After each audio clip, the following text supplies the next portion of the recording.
KF-21 보람의 양산이 코앞으로 다가온 시점에서 놀라운 사실이 폭로됐습니다. 당초 40%로 알려졌던 KF-21 보라매의 엔진 국산화율이 사실은 정부 규정에 따른 수치가 아닌 비공식 수치이며 실측된 국산화율은 20%도 안 된다는 충격적인 내용이었습니다. 건국 이래 최대의 국방 프로젝트에서 나온 고무줄 국산화율 논란은 국방부와 카이, 한화에어로스페이스 등 해당 기업에까지 번지고 있는데요. 그도 그럴 것이 KF-21 엔진의 국산화율은 프로젝트 전체에 끼치는 영향이 아주 큰 중요한 쟁점입니다. 현재 보라매의 엔진은 상당 부분이 해외 수입 부품에 의존하고 있어 이에 따른 라이선스 비용까지 하면 KF-21 한 대에 들어가는 2개의 엔진 가격만 약 230억 원에 달하며 초도 물량에만 4,600억 원, 전체 전력화까지는 약 2조 7,600억 원이 소요되기 때문입니다. 문제는 또 있습니다. 애초에 우리가 국산화에 목을 맨 이유가 수출의 용이성, 기술 선점 국가의 눈치를 보지 않고 자유롭게 교역 협상을 할 수 있다는 장점 때문이었는데요. 예상보다 떨어진 국산화율 때문에 계획에도 차질이 불가피할 전망입니다. 그러나 이 또한 너무 걱정할 것이 없다는 것이 전문가들의 한결같은 전망입니다. 모든 것은 항공엔진 개발의 필연적인 과정으로 현재 독자 기술을 가진 모든 국가가 겪은 필수 코스였습니다. 중요한 것은 이 같은 문제를 정확히 인지하고 기술적 난관을 극복할 수 있는 의지를 갖는 것인데요. 그래서 준비했습니다. 오늘은 KF-21의 엔진 국산화 문제, 그 오해와 진실에 대해 자세히 알아보겠습니다. 여러분의 구독과 좋아요가 꺼리튜브 운영에 많은 힘이 됩니다. 한국의 항공엔진 국산화율은 기존 40%로 알려져 왔습니다. 이에 관련자들은 물론 대다수 국민은 안도하며 한국이 항공엔진 기술을 빠르게 발전시키고 있다고 생각했습니다. 그러나 최근 한 국방부 관계자의 발언으로 인해 충격적인 진실이 밝혀졌습니다. 한국의 항공엔진 국산화율이 사실은 20%에 불과하다는 것이 드러난 것인데요. 이것이 사실이라면 KF-21 체계 개발 계약 당시 한화에어로스페이스가 제시한 목표치가 정부 기준으로는 17%였으니 10년이 넘는 시간 동안 우리 기술진은 허송세월한 것이나 마찬가지였습니다. 국내외 방산업계가 공인된 수치로 받아들였던 기존 40%라는 숫자의 의미는 KF-21 보라매 전투기 개발 과정에서 한국이 독자적인 항공엔진 개발에 얼마나 앞서 있는지를 자랑하는 중요한 수치로 사용되었습니다. 하지만 이 수치가 잘못된 것으로 밝혀지면서 한국 항공엔진 개발의 신뢰도와 관련한 큰 파문이 일고 있는 것인데요. 여기엔 중요한 오해가 한 가지 있습니다. 최근까지 엔진을 담당했던 한화에어로스페이스는 정부 기준 목표치로 22%의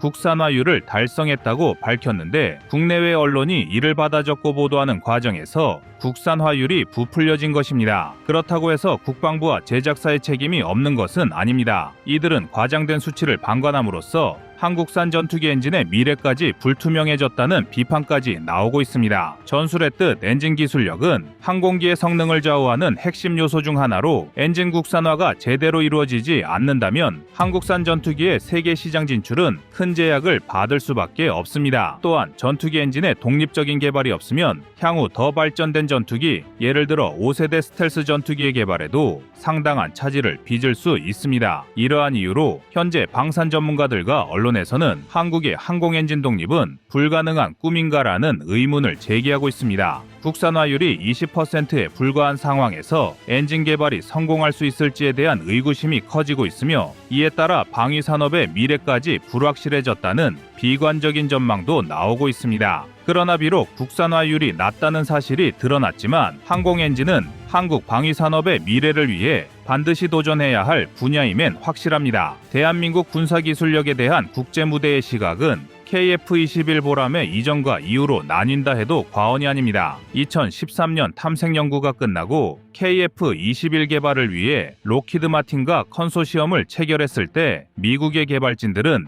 대한민국의 도전을 비웃기 바빴습니다. 그도 그럴 게 당시 대한민국은 KF-16 전투기 140대를 라이선스 생산한 것이 전투기 생산 경험의 전부였습니다. 물론 그 이후에 기본 훈련용 프롭기였던 KT-1 웅비를 개발했고 TO-10 양산까지 성공했지만 세계적 수준과 비교했을 때 겨우 걸음마를 뗀 수준이었습니다. 더구나 라이선스 생산과 훈련기 개발은 초음속 전투기 개발과는 기술 난이도부터 하늘과 땅 차이였습니다. 때문에 한국에 파견 나온 미국 개발진들조차도 하룻 강아지범 무서운 줄 모른다는 표현까지 쓰곤 했는데요. 그러나 이들은 언제나 무모한 도전에 성공해온 대한민국의 저력을 무시하고 있었습니다. 현재 신흥방산강국으로 떠오른 한국은 방산시장 점유율 세계 9위란 자리가 어울리지 않을 정도로 세계 시장에서 큰 파이를 차지하고 있습니다. 모두가 불가능하다고 장담했던 KF-21 보라매의 개발에 성공했으며 현재는 4.5세대 전투기를 구성하는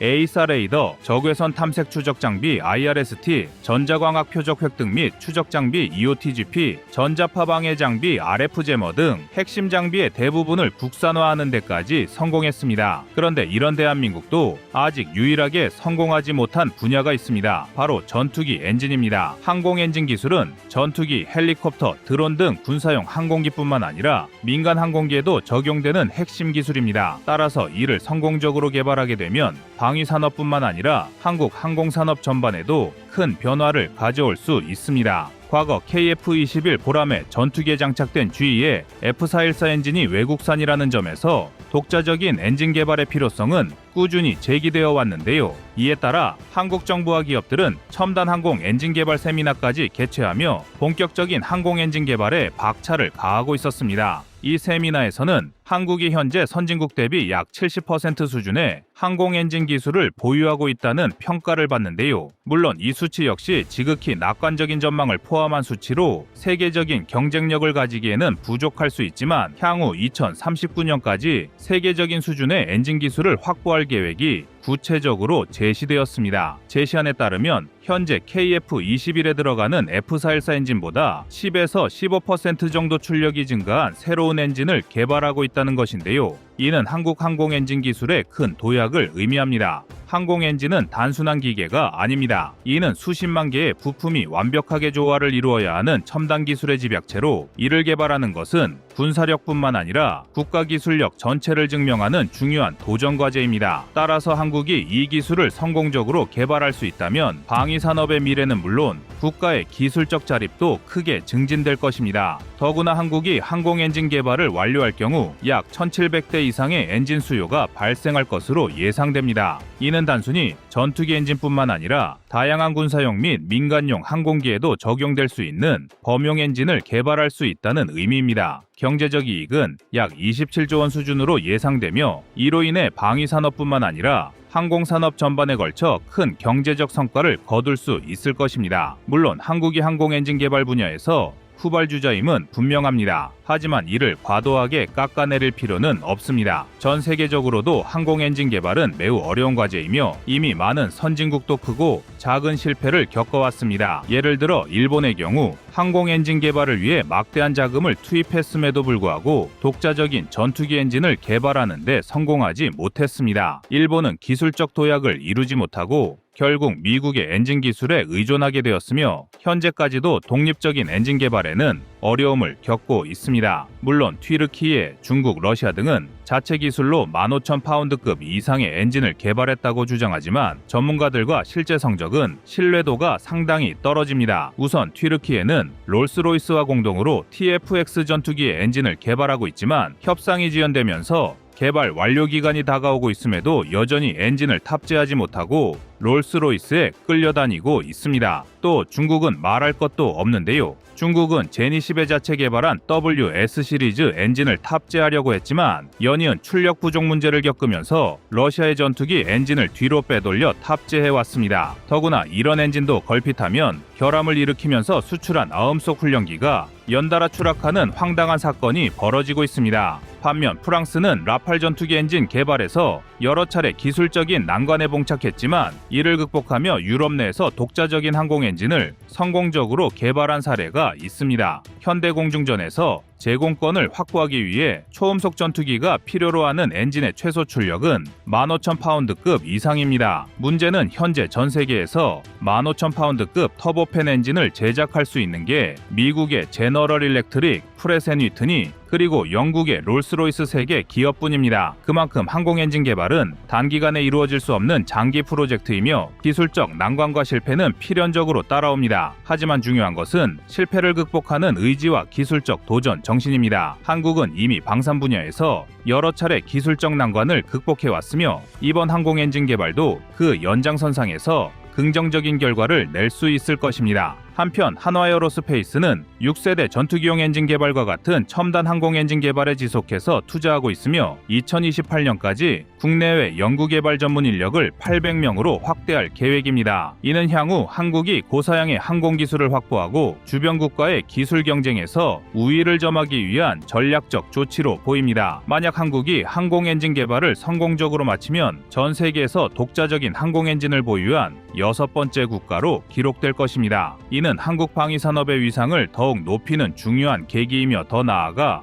5세대 스텔스 전투기를 비롯한 차세대 항공기 개발에도 독자적인 엔진을 사용할 수 있는 능력을 갖추게 되어 한국의 군사적 자립도와 전력 증강에 커다란 이바지를 할 것입니다. 이상 꺼리튜브였습니다.